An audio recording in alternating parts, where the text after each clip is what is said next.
I'm here to ask you that if you enjoy this episode, please like and subscribe to us, as it will help other sleepy souls find us. I'm also here to tell you about Supercast and Patreon, and on there we have hundreds of other episodes waiting for you. So, relax and enjoy. I hope to see you soon.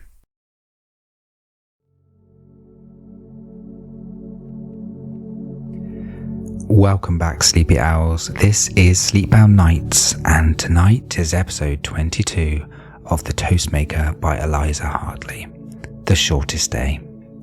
I'll be looking after you for the next minute or two, and I'm rather glad it's this one we're heading off to tonight. It's winter solstice at Elder Cottage, and the village is in deep snow, and the whole of it has that close candlelight feel that only the shortest day of the year really has. The bells of St Andrews somewhere in the distance, the reef on the front door at the bottom of Millfield Road, a kitchen at the back of a small Victorian house that smells of beef and rosemary and gravy long before you've taken your boots off. There's a tea towel over the cake on a counter, and a tabby cat at the back door who's not going out in this, and a snow that has thinned to a single suspended flakes you can watch all the way down. It's not a story that hurries you, this one. It lets the candles burn low and the afternoon go thin in the windows and the radio find its carols somewhere very far away, and I think you'll settle into it almost without noticing. So, get yourself warm and properly tucked in, and Ian will take it from here. Sleep well, Sleepy Owls, and I'll see you soon.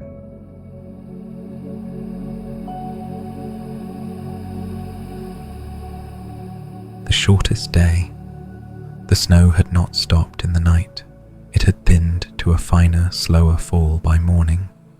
The sort of snow that came down in single suspended flakes you could watch all the way from the rooftop to the windowsill. But it had not stopped, and the world outside Elder Cottage on the morning of the 21st of December had become, in Iris's first sleepy assessment, something out of an old painting. She lay for a moment under the duvet and listened. The radiator. Moss somewhere. He made the small repositioning thump of a cat who had been on the bed all night and was now thinking about getting on with his day. A car passing on the lane, slow, careful, its tyres making the soft squeak that tyres made on compressed snow. Tom was warm beside her. He had drifted up at some point in the small hours from where he'd fallen asleep on the sofa, climbed the stairs, gone through the dark into his own room. She'd heard the spare room door click softly, the small pause as he stood in the dark working out where he was, and then come back along the landing in his thick socks and got into bed beside her with a small mutter and a kiss to the back of her neck and gone to sleep again before she could turn round. She thought she'd dreamed it for a minute. Then he'd snored, briefly, and she'd known he hadn't. Now, he was on his front, face into the pillow, one arm under her shoulder, breathing the slow, heavy breath of a man who did not yet know it was morning. "It's the shortest day," she said, very quietly, to nobody in particular. The bedroom did not reply. She got up, eventually, pulled the jumper on over her pyjamas, padded down in her socks to find Moss already at the back door, negotiating with the snow. He had decided yesterday that he was not going out in this, but he checked the door every 2 hours, nevertheless, in case the weather had come to its senses overnight. Still snowing, she told him. He flicked the tip of his tail. He did not believe her, or did not approve of her tone, or both, and went back to the radiator without further comment. The kitchen was cold. She got the wood burner going first. Tom had laid it before bed, the small ritual of paper and kindling that had become his job in the cottage, without either of them having decided it was, and then put the kettle on. The chocolate cake was on the counter under its tea towel, looking slightly less alarming this morning than it had last night. A cake under a tea towel was, she thought, one of the most comforting objects in domestic life. It said, "There is a cake. The cake is here. The cake will be eaten." By 10:30, the cottage smelled of toast and the wood burner and a great deal of pine, and the cake had been put onto the white plate Iris had washed 3 times the night before. plate was not the polished plate, of course. That one was waiting at Margaret's, currently being passed over with a soft cloth for the third time, if Iris's reading of Margaret was correct. This plate was just an in-transit plate, the cake's temporary lodging between her counter and Margaret's. She tied a length of red string round the tea towel that covered the cake. The string had been at the back of the kitchen drawer for weeks, and Iris had not known what she was going to do with it until this morning, when she had picked it up and tied it round the tea towel and decided that this was the correct thing to do with red string in December. "You ready?" Tom called from the hallway. "I'm putting on lipstick." "You don't wear lipstick. I do for your mother. You don't have to. I know I don't have to. I want to. Stop talking through the wall. It's rude." "All right." He came round the corner of the kitchen, his good coat on, scarf round his neck, the bobble hat sticking out of one pocket, and being denied any further role in the day. "Walking then?" "Walking. The van's stuck." "The van's not stuck. The van is parked in deep snow, which is technically different. It's stuck. It's stuck." He picked up the cake plate. "Right. Slow walking. You take my elbow on the icy bits. Are there icy bits?" "There are always icy bits when you're carrying a cake. That's a law." The village was quiet in the snow, Sunday quiet anyway, with the 10:30 lull when the churchgoers had gone in and the not going to churches were having their second cup of tea. But the snow had laid an extra hush on top of that, the way snow did. The bells of St Andrew's had finished their summons ringing and were now into the service ringing. Single notes, the slow tolls that meant somewhere inside the cold stone of the church, David the vicar was leading his small congregation through whatever liturgy the third Sunday of Advent called for, while outside the snow came down on the lich gate and the yew trees and the gravestones with their thin white caps. Iris and Tom went the short way to Millfield Road, across the green, past the pub, closed at this hour, the Christmas lights on in the front windows, a wreath on the door, down the small lane that connected the high street to the residential streets. The snow had been salted on the pavements, but only patchily, and Tom did indeed take her elbow twice when the going turned glassy. The cake under its tea towel, under its red string, was held in his other hand, balanced flat as the floor of a small private restaurant. "Don't drop it. I'm not going to drop it, Iris. Don't drop it. Mary did this cake for 40 years. I made it for one afternoon. If you drop it, I will not recover. I'm not dropping it." "All right then." Millfield Road came into view, a row of small, neat houses, mostly Victorian, painted in the soft yellows and creams and pale greens of a village street that had been redecorated piecemeal over 30 years. Number 12 was halfway down, a small front garden behind a low wall.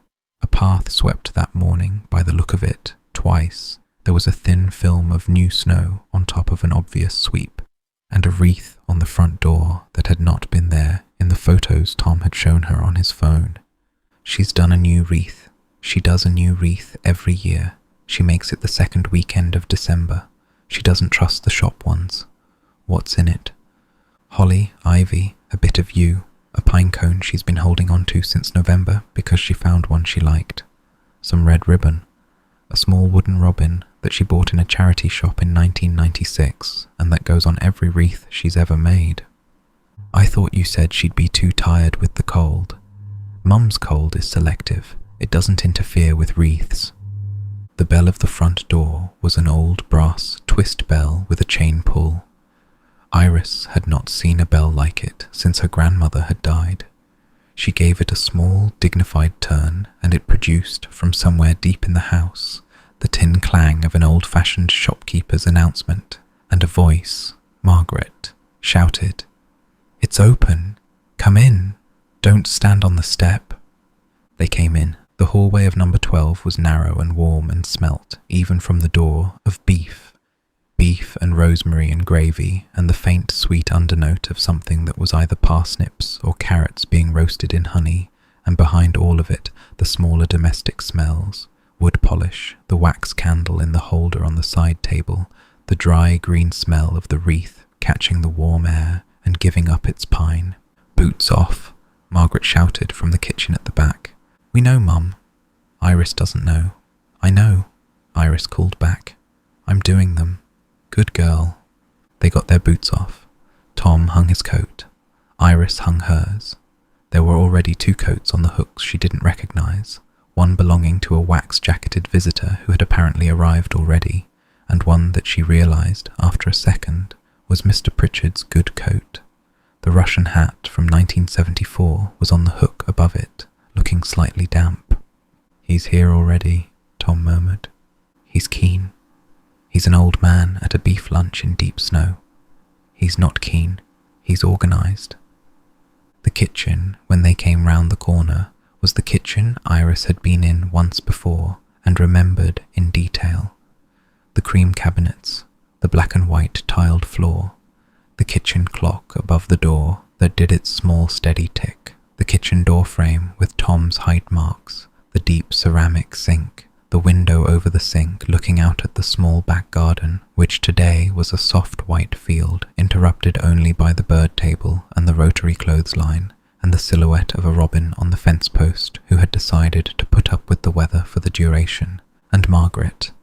Margaret in her apron, the navy one, recently ironed, which Tom had once described as her war paint, sleeves pushed up to the elbow, her hair pinned, her cheeks flushed from the heat of the oven and the cold she was supposed to still have somewhere in evidence only as a small redness at the tip of her nose. The cold had been told, Iris thought, that today was not its day. "There you are." Margaret put down the wooden spoon she'd been wielding and came across the kitchen at speed. She kissed Tom's cheek and then, before Iris had time to brace for it, kissed Iris's cheek too. A firm, dry kiss, accompanied by the small smell of dry shampoo and rose water. "Cake on the side. The plate is ready." "Don't put the cake on the plate yet. The plate is at room temperature and the cake is at outside temperature, and they have to meet halfway." "Mum, it's a real thing, Tom. Heat shock cracks the icing. It's a chocolate cake on a porcelain plate, not a meteor on re-entry. Don't be smart with me. Take that scarf off. You'll boil." "Iris, sit down." "No, not there. There. The chair by the window. That's the warm chair. The pipe under it doesn't shut off properly. It's a feature." Iris sat in the warm chair. Mr Pritchard was already at the table on the other side, sitting upright, his stick hooked over the chair back, a glass of something in his hand that on closer inspection turned out to be a small dry sherry. He raised it half an inch in greeting. "Iris, Mr Pritchard, you got here all right?" "I came in the village minicab, £8, worth every penny. Margaret pre-booked it before I'd thought of it myself, which is what Margaret does about most things. It's what I do, because if I waited for you to think of it, we'd both be in the next year by the time you arrived," Margaret said, over her shoulder, without looking up from a roasting tin. "Sherry, Iris." It's 11:30 in the morning. It's the shortest day. The rules change. Sherry, yes or no? "Yes, please, then." "Good girl." The sherry came in a small glass that had been Margaret's mother's. Tom got the same. He protested briefly that he didn't drink sherry and was overruled. Margaret poured herself half a glass and took it back to the hob, and the kitchen settled into the warm, steady rhythm of a Sunday lunch in motion. The Christmas tree at number 12 stood in the bay window of the sitting room, visible from the kitchen through the wide arch that connected the 2 rooms, the way the cottage at Elder had also opened along that line, because mid-Victorian terraces tended to have been built to the same plan. Margaret's tree was a different beast from Iris's. It was real, like theirs, but smaller. Margaret had said this morning, in a text, that with John gone and Tom out, she could no longer drag a 6-footer in by herself, and a 4-footer suited her now, and people who didn't like a 4-footer could keep their opinions, and it was dressed entirely in white lights and red baubles, with a small fabric angel on the top, whose face had been embroidered by Margaret's grandmother in approximately 1947, and who looked, even from across the room, as if she had seen too much. "I love your tree," Iris said. It's a sensible tree. It doesn't shed. It's a Nordman. Norman has done my trees for 20 years. He brings them round in a van and sets them up, and last year he took 50p off because mine was lopsided. I don't ask for the discount. He insists. It's a beautiful tree. It's a good tree. Don't oversell it, Iris. You'll embarrass us both. Mr. Pritchard, in his chair, was watching the snow out of the back window with the focused interest of a man for whom snow had been a regular companion for 82 winters, and who could still find something new in it. He had a sherry in him, and the warmth of the kitchen on his bones and his stick within reach. He had the look of a man who had decided, on coming through the door, that he was going to permit himself a good time today. "How are you feeling, Mr. Pritchard?" Iris asked. "I am feeling like a man who has been told there is beef and Yorkshire puddings, and that he is not required to provide either of them, which, since Mary, has not been my usual Sunday." It was said simply, without weight, the way he said most things about Mary. Margaret had heard it. She did not turn round. She lifted the lid of a saucepan, lowered it again, and said, "I told you last week, and I'll tell you again. Sunday is here, every Sunday from now till you tell me to stop. You don't ring, you just come." "Margaret, don't argue, Arthur." "I wasn't going to argue. I was going to thank you." "Don't thank me either. Thanking is fussing. Sit there, drink your sherry. Don't talk for 5 minutes. I'm timing the potatoes." Mr. Pritchard, mildly, sat there. He drank his sherry.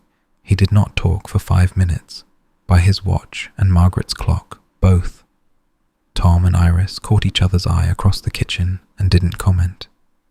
There were times, Iris had begun to learn, when the family rhythms of this house were better watched than joined. Lunch was served at 12:45, which Margaret announced was 12:30 as far as anyone was going to ask later.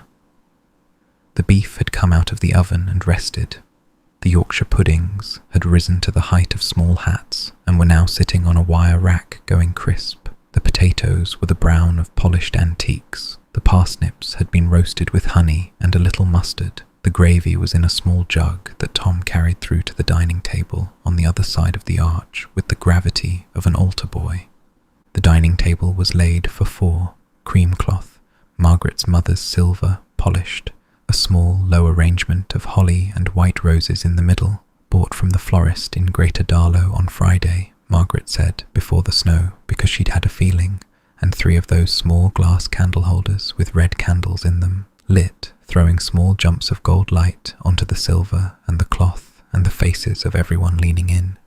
"Margaret," Iris said, it's beef on a Sunday. Don't make a fuss. It's beef on a Sunday in the middle of a snowstorm with candles and silver and a small arrangement of...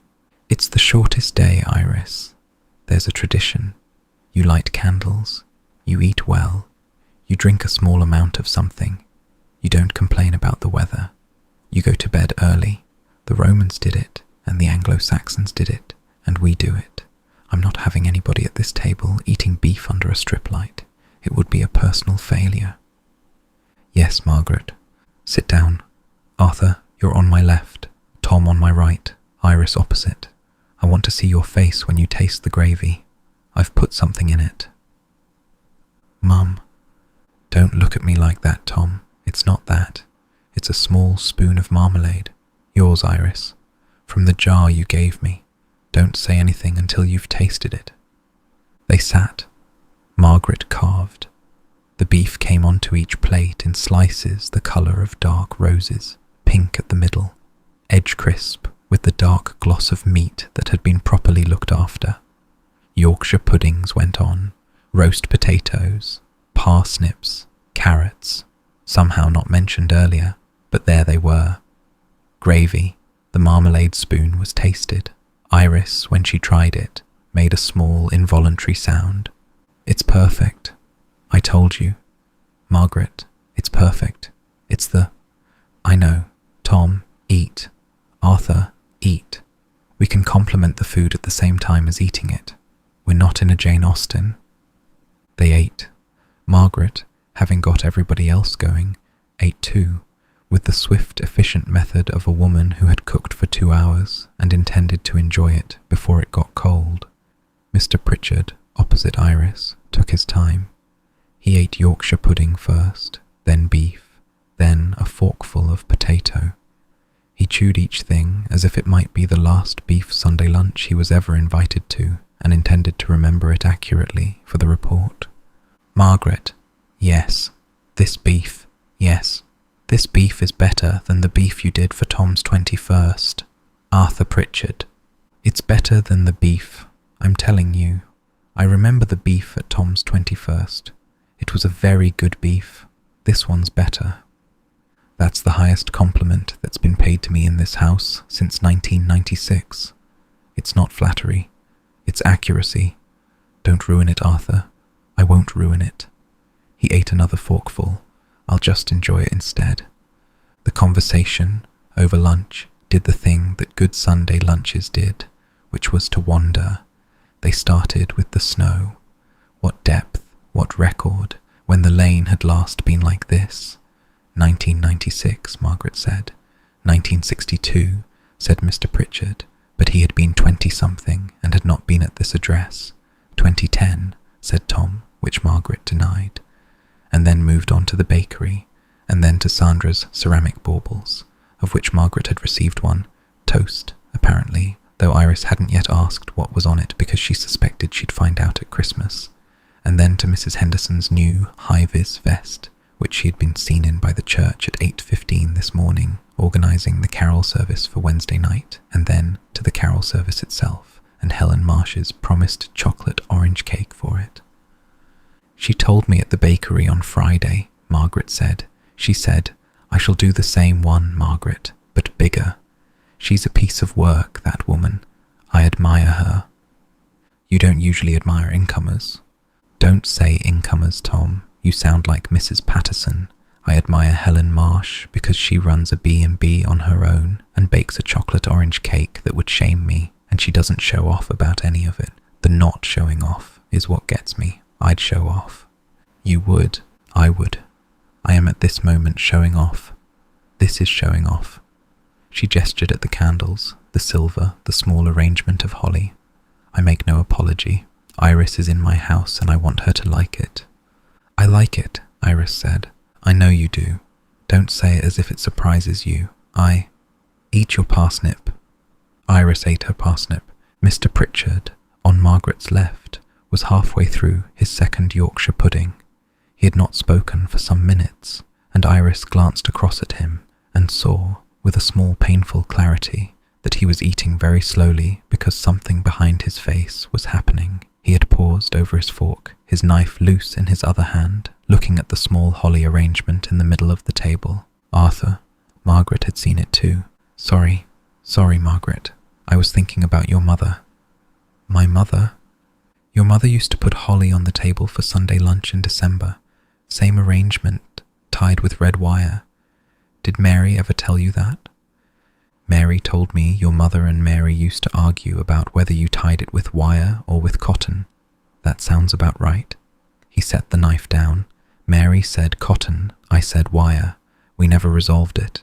You don't have to resolve everything, Arthur. That's what Mary used to say. Mary was right. He smiled. It was a small, careful smile, the smile of a man who had paid out a few inches of grief at the table and got it back tucked neatly into his sleeve before anybody had to mention it. He picked up the knife. He went on with his beef. Iris's eyes had got slightly wet. She blinked them clear. Margaret, who noticed everything that happened in her own kitchen and did not always say so, refilled Mr. Pritchard's glass. Water this time, because she had decided his sherry quota was complete, and did not look at him while she did it. More gravy, she said. Iris, more gravy. Tom, more potato. I'm not putting this away in containers. I'm putting it on your plates. Yes, Mum. Yes, Margaret. The cake, Mary's cake, came in afterwards. Margaret would not allow it to be brought through with the main course.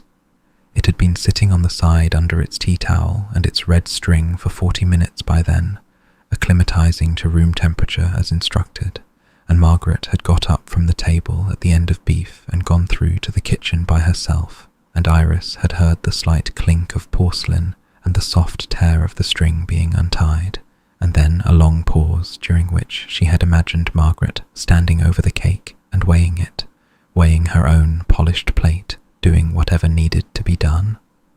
Margaret came back through with the cake on the plate. The plate was not new, it was older than Iris by several decades. Margaret's grandmother's possibly, or even her great-grandmother's, the rim painted with a fine line of gold that had gone almost to brass in places, and a small pattern of holly leaves around the edge done in a darker green than holly really was. The cake sat on it, as if the plate had been waiting for the cake for 90 years, and the cake had been waiting for the plate for one afternoon, and they had at last found each other.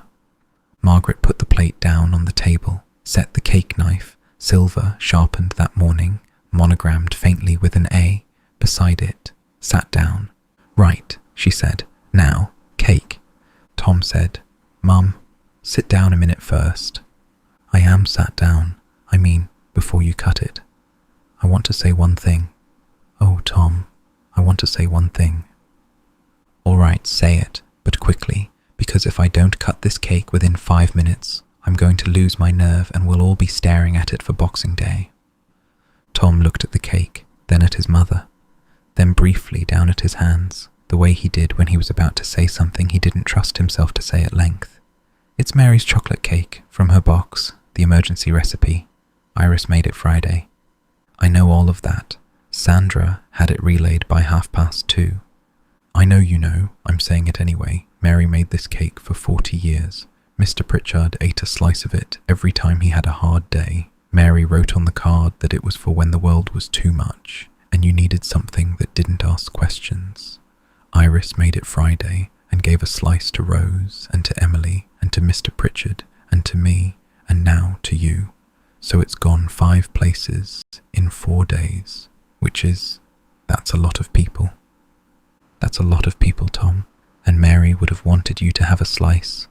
Tom Avery, she would have wanted you to have a slice, Mum, even though you and she argued about cayenne pepper for 40 years. I'm just saying, that's what I wanted to say." Margaret looked at the cake. She looked at it for a long second. Her cold, flushed face went a little tighter for an instant, and then a little softer, and Iris watched her work her mouth round something she was not going to give voice to, and then settle it. "All right," Margaret said. "All right then, cut me a slice. Don't make a speech of it." That was the speech. "I know, I'm processing it. Stop talking." Tom cut. The cake gave to the knife with the small, soft sigh of a properly made sponge. Not crumbly, not heavy, the icing parting cleanly. 4 slices went onto 4 small plates, Margaret's first. She did not pick up her fork at once. She held the plate. She looked at the cake. Then she ate. And the room, which had been talking around her, hushed itself politely. Mr Pritchard's fork rested on the edge of his own plate. Tom watched his mother with the small, careful attention of a man whose mother did not often hold still for the time it took to eat a slice of cake. Margaret chewed. She swallowed. She looked at the cake again, then up at Iris. "It's 3 eggs, she said. "It's 3 eggs. Mary always said 3. I always said 4. We argued for years." Mary corrected herself in the box. "There's a card. What does the card say?" It says she wrote 4 on the Victoria sponge card by mistake. It says it was 3. It says she was sorry about the 4. Mary apologized. Mary apologized. Margaret laughed. It was a single, short laugh. The laugh of a woman caught off guard by a piece of news from across a long distance. And then she did something that Iris had not seen her do. She put her fork down, put both hands flat on the table either side of the plate, and lowered her head just a little, just enough. Mary apologized to me from inside her recipe box. From inside her recipe box. That woman. From beyond the grave, Mr Pritchard offered helpfully. "Arthur, eat your cake." "I'm eating my cake." "Eat it faster. I need a minute." Mr Pritchard ate it faster. Margaret took her minute. She lifted her head, picked up the fork, took another bite of the cake, chewed it slowly. Her eyes had got bright. She blinked once, hard, and looked out of the window at the snow. "Right," she said. "Right then, it's a very good cake. Iris, it's a very good cake. Better than mine, in fact, which I am going to admit, because if Mary can apologise for the eggs, I can manage to say one of mine is not the best. It's a very good cake." "Margaret, don't go all wet on me, I'll lose it. Tom, top me up. Water, not sherry. I've still got the trifle to bring through." "There's trifle. There's always trifle. It's Sunday. It's beef. There's a trifle. Don't ask me anything else. Just eat your cake." The trifle followed, eventually, and was excellent, set in a glass bowl that had been Margaret's grandmother's again, with a layer of sherry-soaked sponge underneath custard, underneath cream, underneath flaked almonds, and Iris ate half of hers and gave up because there had been too much beef beforehand, and the cake had been substantial, and Margaret nodded approvingly because she had served the trifle as a test, and a half portion eaten was, apparently, the correct grade. Mr Pritchard ate all of his. He apologised once for eating all of his, and Margaret said, "Don't apologise to me about pudding, Arthur. I'd be offended." And he stopped apologising. They sat at the table for a long time after the eating had stopped. Margaret got up at one point to fetch coffee, instant for Mr Pritchard, who claimed he preferred it, a lie they all permitted, proper for the rest, and brought the cafetiere through and refilled cups and refilled water glasses and produced from somewhere on the sideboard a small bowl of clementines and a saucer of brandy butter for anyone who fancied a spoon of it eaten plain, which Tom did twice. The candles burned down. The afternoon light through the windows did its slow thinning. Outside, the snow had thickened again. They could see it through the glass behind Margaret's shoulder, settling on the bird table and on the rotary clothesline and on the apple tree at the back of the garden, whose branches were now drawn in soft white above the wall. And then Margaret cleared her throat and gave them the monologue Iris had not known she had been waiting for. "There's something I want to say." "Oh dear," said Tom. "Don't oh dear me. I'm an old woman who's had 2 sherries and a cold, and a son who's gone off and got himself attached to a lovely girl from Reading, and I'm going to say one thing, and then I'm going to stop talking and you can clear the plates." "Yes, Mum." "Arthur, listen too. This applies to you. Listening." "Good." Margaret folded her napkin, placed it on the table, put her hands on top of it. "I want to say that I have spent the last 20 years thinking that Sunday lunch was a thing that had been taken away from me. John died on a Tuesday. The Tuesdays got better. The Wednesdays got better. The Saturdays got better. I never got the Sundays back. Sundays were. John in the doorway saying the gravy was ready, and then John at the table carving, and then John on the sofa, and John doing the crossword. I lost the Sundays in 2007, and they didn't come back." She paused. She did not look at any of them. She looked at the candles. "And here we are. It's a Sunday. There's 3 of you at my table. I've fed you. I've made beef better than the one I did for Tom's 21st, because Arthur Pritchard is going to be my witness on that. Mary's cake has been on my plate. Iris is opposite me eating a clementine. The snow is doing whatever the snow's doing, and I've got my Sundays back." Nobody spoke. "That's it. That's the thing I wanted to say. Don't anybody answer it. Don't tell me you're glad. Just eat your clementines and let me move on with the day." Mr Pritchard, on her left, reached across the table without looking and put his hand on top of Margaret's hand for 2 seconds and took it away again. He did not say anything either. He went back to his clementine. Tom, after a moment, said, "I'll do the washing up, Mum." "Don't be ridiculous. You don't do my washing up. Iris and I do the washing up. You sit there with Arthur and discuss something boring." "Mum, Tom, all right." The washing up was not, in the end, very much. Margaret was the sort of cook who washed as she went, and the only real damage was the roasting tin and the gravy pan and the 8 or so plates from the meal itself. Iris washed because Margaret had insisted, and Margaret dried because Margaret could not be made to do anything else in her own kitchen. The kitchen window above the sink showed the snow still coming. The clock above the door ticked. The radio, which had been switched on at some point during the cake, was playing King's College carols, a small choir of boys somewhere very far away, working through O Come, Emmanuel in the patient way that good choirs worked through carols, taking their time over the verses. "It was a good lunch," Iris said. "It was a good lunch. You don't have to." "I do, in fact." Margaret took a clean tea towel out of the drawer. "I do have to. I want to. I don't get to have you in the kitchen on my own very often, so when I do, I'm going to say my piece, and then we'll move on. You ready?" "I'm ready." "You are good for him. That's it. That's the piece. You are good for him. He's whistling. He's whistling at the garage. He's whistling in his van. He's whistling when he comes round here to pick up my shortbread. He didn't whistle for 10 years. Now he whistles." She dried a plate. "And I would not have predicted any of this. I would have told you at Easter that my son was going to grow old in that house alone with his roof and his shoulder and his refusal to ask for help. And then you came along with a fence and a cottage and a cat with opinions, and he got himself together. So thank you. Don't thank me back.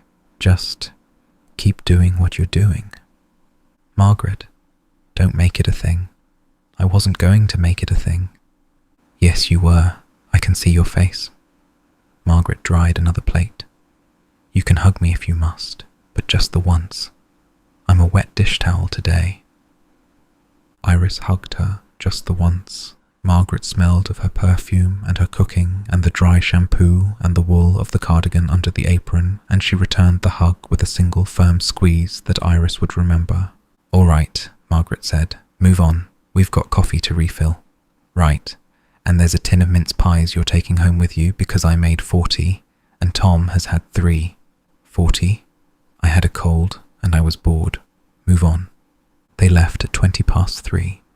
The light had begun its early thinning, the way light did on the shortest day of the year, and Margaret had become emphatic that nobody was walking anywhere in the dusk, that Tom was to drive Mr Pritchard back in the village minicab she had pre-booked for past, which had pulled up outside without warning the way that minicab company did, and that Iris and Tom would walk home together before the dark properly set in.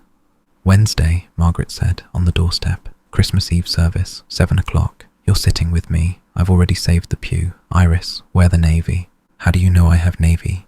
"I've been in your hallway. The wool coat's navy. Wear that." "Yes, Margaret." "And Thursday, Christmas Day, your house, 12 o'clock. Tom said it'll be 12. I'm bringing the bread sauce because no one else can make bread sauce. Don't argue." "I wasn't going to." "Good, off you go. Move." She closed the door before either of them could make a sentimental closing remark. The wreath swung once with the closing and then settled. Iris and Tom stood for a second on the path. The minicab was already pulling away with Mr Pritchard in the back, a tiny lifted hand inside the rear window as he went. The snow was coming down, properly down again now, a thicker fall, and the village street was very quiet. "Right," Tom said. "Right. That happened. That happened." Mum cried at the cake. Mum cried at the cake. She doesn't cry. I know. She doesn't cry. I've seen her cry maybe 3 times in my whole life. Once when Dad died. Once when the dog died.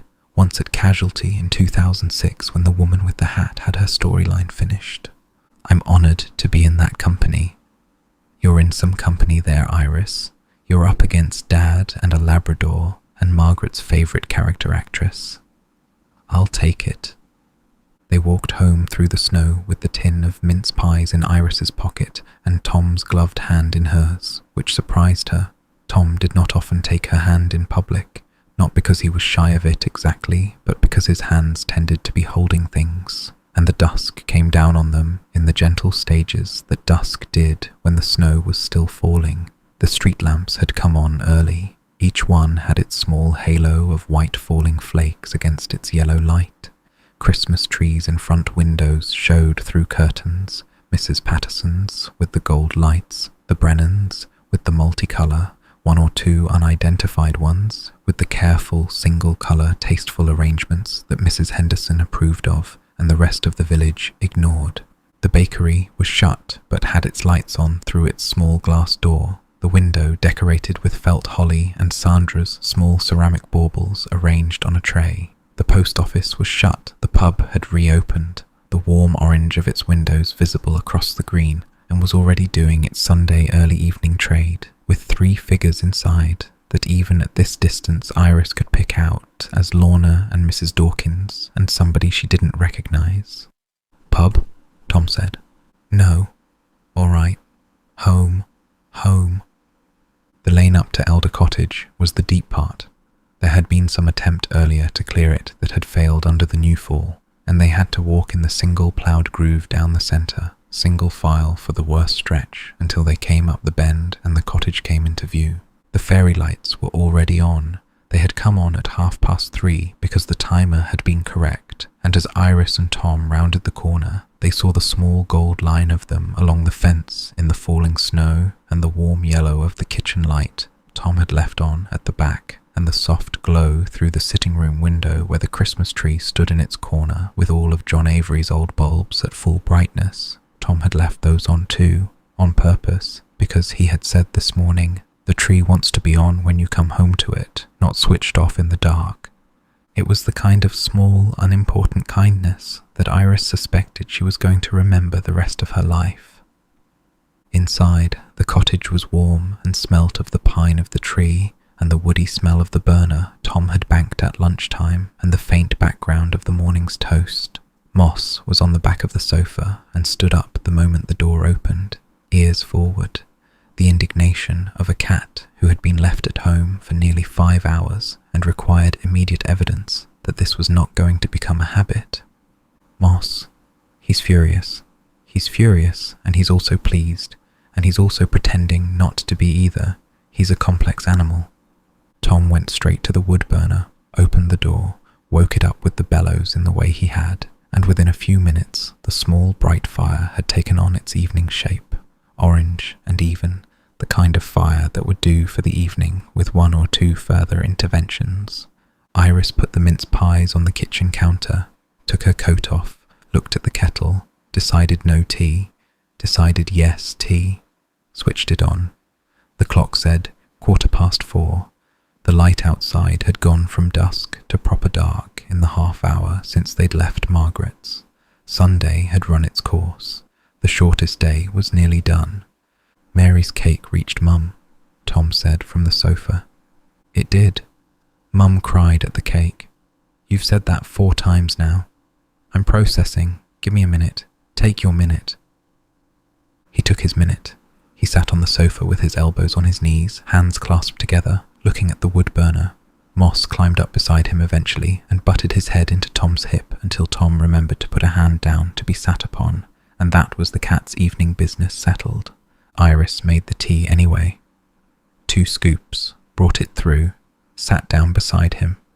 They didn't talk for a while. You know what tomorrow is? Tom said, eventually. Monday. Yes, but also it's the day I'm going to the workshop and doing the frame. The wedding invitation. The wedding invitation. The one Dad crossed out. We'd love you to come. I've had the timber for a fortnight. I haven't done it because I've been, I don't know, avoiding it. I think tomorrow I'll do it. I want to give it to her on Christmas Day, with the box from Mum's mother's holly arrangement to go inside the cabinet. I've been thinking about it all day. I think she'll cry again. I think she might, twice in a week, 3 times, if you count the cake, plus the wedding invitation, plus whatever Mr Pritchard's bringing on Christmas Day. Oh, Mary's scone card. Mary's scone card, with the Cayenne note, to Margaret. 3 Margaret cries in 5 days. She won't survive it. She'll survive it. She'll have something cutting to say after each one to recover her dignity. Yes, yes. They ate the leftovers Margaret had made them take. Beef in a foil parcel, 3 Yorkshire puddings, half a parsnip apiece, the leftover trifle in a small plastic tub, at 6:30 on the sofa, off plates on their laps, with the tree on and the fire on and moss on Iris's feet for the foreseeable future. Tom had also produced, from somewhere in the bag, a small jar of brandy butter Margaret had pressed into his hand at the door, and he spread it on a slice of fruitcake from his own kitchen tin and ate 3 pieces in succession until Iris told him she wasn't going to be responsible for the consequences. "It's the shortest day. The rules don't apply. That's what your mother said about morning sherry. My mother knew what she was talking about. Your mother is dangerous on the shortest day. My mother is dangerous on every day. The shortest day just gives her permission." The vicar's youth group came at 7:45. They had been doing rounds all weekend, and Iris had begun to recognize their voices. The small one with the high note, the eldest girl with the steady alto, the recorder player who had been told to put the recorder away. The recorder had been retired, apparently, after a small revolt, and they sang "God Rest Ye Merry Gentlemen" in 3 parts at the front door, with the snow coming down on their hats, and Tom dropped £4 coins into the tin, and Iris cried again, briefly, on the doorstep. "It's the high note," she told them, wiping her eyes. "It's me," said the small one, with some satisfaction. "It is you. It's always you. I've been practicing. You've improved. Thank you. We're doing the church on Wednesday. Are you coming on Wednesday? I'm coming on Wednesday. I'm doing the descant on Hark the Herald. I'll listen out. All right then. Happy shortest day. Happy shortest day."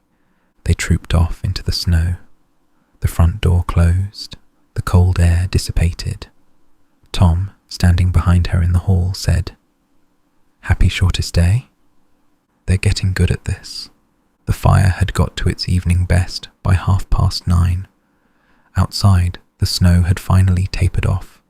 The cottage had settled into the deep, warm hush of a house whose central heating was on its last hour before the timer cut, the wood burner pushing its last warmth into the room. The tree was on, the fairy lights were on, the carolers were finished for the night, gone home to their parents, and Mr Pritchard, in his own kitchen at number 12 Back Lane, was, Iris suspected, already in his armchair with a small whisky in honour of the shortest day, listening to the radio. Margaret, at 12 Millfield Road, was sitting on her own sofa, with the wreath visible through the front window and her mother's plate freshly washed and put away. She had, Iris suspected too, allowed herself a second small sherry. The cold could not stop a second sherry on the shortest day. Helen Marsh, on Darlow Road, was probably in bed with a book. Rose, on Back Lane, was probably refreshing her email a final time before she closed the laptop for the night and admitted that the inbox was not going to deliver Birmingham news at 9:30 on a Sunday in the run-up to Christmas. The village, in the snow, doing its business of being still. "Bed," Tom said. "In a minute." "You've been saying that for an hour." "I've been thinking. About." She didn't answer for a moment. She turned her teacup in her lap. "It's the longest night of the year," she said. "Yes. Tomorrow's the first day where the light starts coming back. Yes. I'm not letting it pass without..." She didn't finish the sentence. She didn't quite know how to. She looked at him. Tom looked at her. He looked at her for slightly longer than he needed to. Then he said, "Without what?" "Without... Tom, don't make me say it. I'm not making you say anything. You're going to make me say it. I'm not. I just want to be sure I know what you're saying so I don't go to the wrong room and feel like an idiot." "Oh," she laughed. It came out smaller than she meant it to. "Oh, Iris, it's the longest night. I don't want to spend it on the other side of a wall." "All right, all right, all right then. Just like that? Just like that. I've been waiting for you to say it for about 3 weeks. I wasn't going to push it. That's not how I do things. But yes, of course yes. Of course all right." 3 weeks? 3 weeks? You could have said something. I could have, but it didn't feel like my sentence to say. It felt like yours. Tom Avery, Iris Harland. All right? All right. She didn't move for a second. Neither did he. The fire ticked. Moss, on the back of the sofa, made the small considering sound he made when he had heard something he intended to keep to himself. Then Iris stood up, carried her teacup through to the kitchen, rinsed it, set it on the draining board next to Tom's, which was already there. 2 cups on the draining board. They had been 2 cups on the draining board for 2 months now. The cups had not changed, but something about the way they sat next to one another tonight, empty, rinsed, ready for tomorrow, had a small private weight to it, as if the cups had been waiting for the same change Iris had. She switched the kitchen light off. Tom banked the fire. He set the guard in front. He checked the kitchen door was bolted. He went round the front and made sure the front door was locked, the bolt across, the chain on. He came back through the hall. The fairy lights along the fence outside were still on. They would not go off until midnight, and the tree was still on in the sitting room. He turned off the tree. He paused at the bottom of the stairs. "You go up first," he said. "All right." She went up. She used the bathroom, brushed her teeth, came out onto the landing. The spare room door was open, the way it had been for 3 months. Tom's slippers were just inside it. They had been there for weeks, and the paperback thriller on the bedside table, and the chest of drawers with his shirts in. Her own bedroom door, opposite, was also open.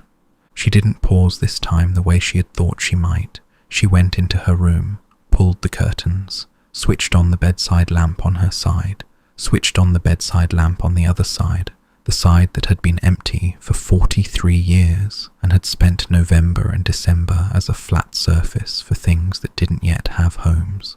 The lamp came on warm.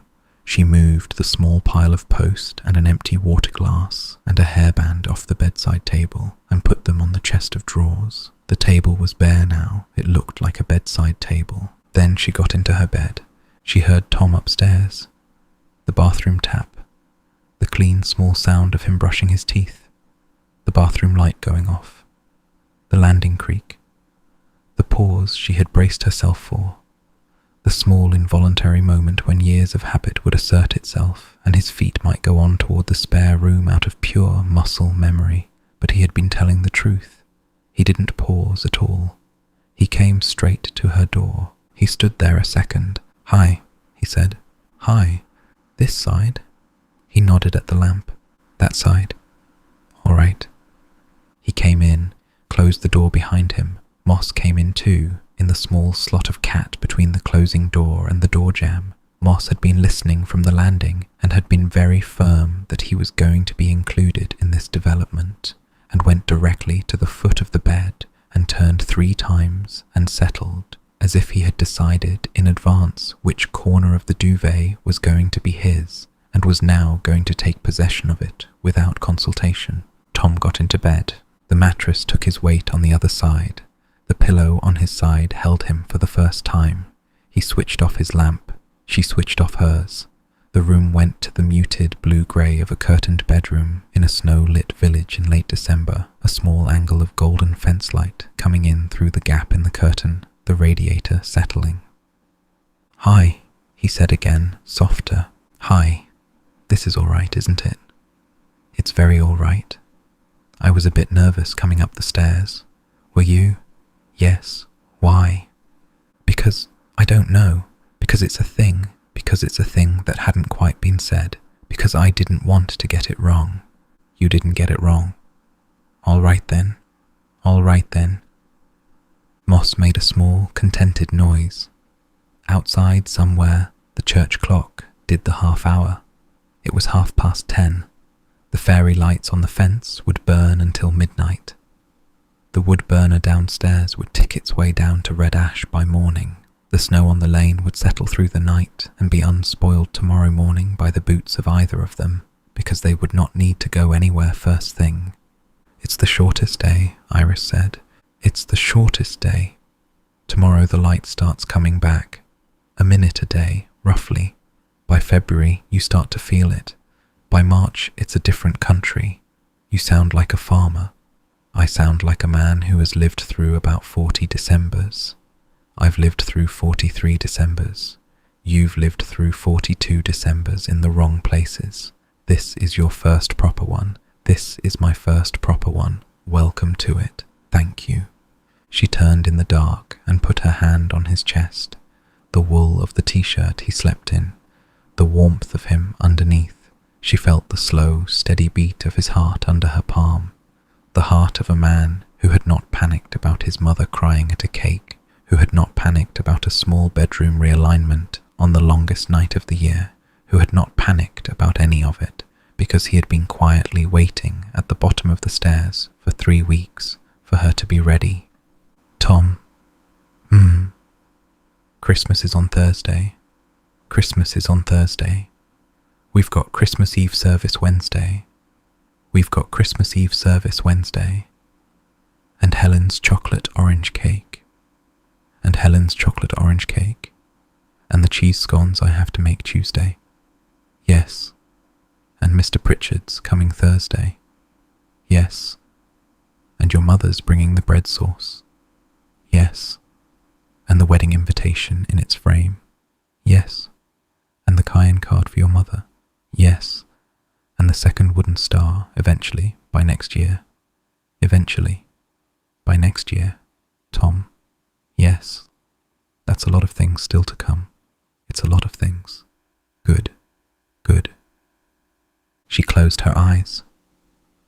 Moss at the foot of the bed purred, a long, low rumble that worked its way through the duvet and up through her feet and through her shins and into her chest, the way Moss's purrs did, the engine of a small, contented animal who had decided that the cottage had finally rearranged itself into a configuration he approved of. The radiator clicked off. The room cooled by 1/2 degree and then held there. The fairy lights along the fence outside burnt steady. Somewhere in the village, in another warm room, Margaret had probably also gone to bed by now, with a hot water bottle and the wireless on low for company. Mr Pritchard, in his armchair, had probably fallen asleep before he could finish his whiskey, and would wake at 2 with a stiff neck and tut at himself for the rest of the morning. Rose had probably given up and shut the laptop and turned out the kitchen light. Helen, on Darlow Road, would have already done her last walk round of the house and checked the bolts on the dining room door because she did that every night without fail. The village in the snow, on the longest night, the cottage holding 2 people for the first time properly under the same roof in the same room, the bed taking the weight of 2 heads on 2 pillows that had been there all along and had spent 10 weeks half waiting. Tom, Iris said, sleepy now. I love you. It came out of her before she had quite decided to send it. She had not said it aloud before, exactly. She had thought it about 30 times in the last 2 weeks, and had nearly said it on the doorstep coming back from Margaret's, and had said it accidentally to Moss once last Tuesday. But this was the first time she had said it to him, to his face, in a bed in the dark. Tom did not move for a second. Then he turned his head on the pillow. She could just see the shape of him in the gloom. He was looking at her in the dim grey of the room. I love you too, he said. Iris, I have for a while. I wasn't sure when to. All right then.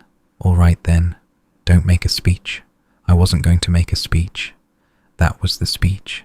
That was the speech. He laughed quietly. She laughed quietly. Moss did not laugh because Moss did not laugh, but he made a small, irritated huff that suggested he would like the 2 humans to settle and stop disturbing the foot of the bed. Sleep, Tom said. Sleep. Christmas in 3 days. Christmas in 3 days. The light starts coming back tomorrow. The light starts coming back tomorrow. She closed her eyes. The room was dark and warm and held by the cottage that had taken her in 3 months ago when she had still been the wrong sort of quiet. The radiator made its small adjustment. Moss purred. The fairy lights along the fence did their small, steady work outside. The cottage breathed. The shortest day of the year ended at midnight, when the fairy lights clicked off on their timer and the lane went finally dark and the snow stopped its last drift and the village settled into its deepest hour. And in the warm, dim bedroom of Elder Cottage, 2 people who had been a few feet apart for nearly 3 months slept properly side by side at last, with a cat curled at their feet, breathing in time with one another and not knowing they were doing it.